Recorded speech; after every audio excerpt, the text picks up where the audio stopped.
আসসালামু আলাইকুম ওয়া রাহমাতুল্লাহ। প্রিয় দর্শক, এটা মসজিদ আল কুবার বাহিরের চত্বর। আমরা সফরে যখন এখানে গিয়েছিলাম, মসজিদটি পরিদর্শন করার সুযোগ হয়েছে। আলহামদুলিল্লাহ, মসজিদের অভ্যন্তরে চমৎকার পরিবেশ রয়েছে। এখানেই রয়েছে রাসূলুল্লাহর আংটি সম্বলিত আংটি কূপ, এবং যে কূপের পাশে বসে রাসূলুল্লাহ সাল্লাল্লাহু আলাইহি ওয়াসাল্লাম তিনজন প্রধান খলিফা তথা হযরত ওমর, ওসমান, আলীকে জান্নাতের সুসংবাদ দিয়েছিলেন। আলহামদুলিল্লাহ, এই মসজিদকে কেন্দ্র করে রাসূলুল্লাহর জীবনে গুরুত্বপূর্ণ ঘটনা রয়েছে, এবং যারা মদিনা থেকে সকালবেলা হেঁটে এই মসজিদে কুবা থেকে নামাজ আদায় করবে তাদের জন্য বিরাট সওয়াবের ঘোষণা দেওয়া হয়েছে।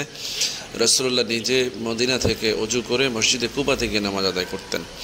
অসংখ্য হাজী সাহেবরা এই সুন্নতটি পালন করার জন্য মসজিদে নববী থেকে মসজিদে কুবা পর্যন্ত ভ্রমণ করে থাকে। আল্লাহ আপনাকে তৌফিক দান করুক এবং আমাদের সকলকে মসজিদের গুরুত্ব উপলব্ধি করে সেখানে ইবাদত করার তৌফিক দান করুন।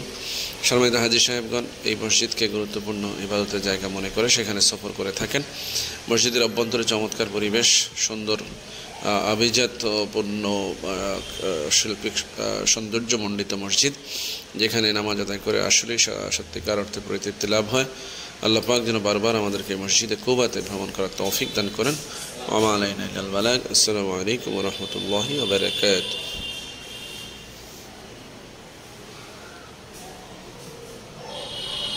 মসজিদে কুবা ইসলামের প্রথম মসজিদ। রাসূলুল্লাহ মক্কা থেকে মদিনা হিজরতের পথে কুবা নামক গ্রামে এই মসজিদটি প্রতিষ্ঠা করেন।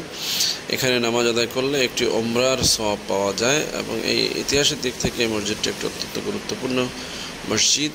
ইসলামের প্রথম মসজিদ। রাসূলুল্লাহ এই মসজিদে নিয়মিত নামাজ আদায় করতেন এবং সাহাবা আজমাইন এখানে নামাজ আদায় করে বরকতপূর্ণ মনে করতেন। আল্লাহ রাব্বুল আলামিন এই মসজিদকে বরকতময় করেছেন, আমরাও যেন বরকত হাসিল করতে পারি। ওয়া মা আলাইনা ইল্লাল বালাগ। আসসালামু আলাইকুম ওয়া রাহমাতুল্লাহ।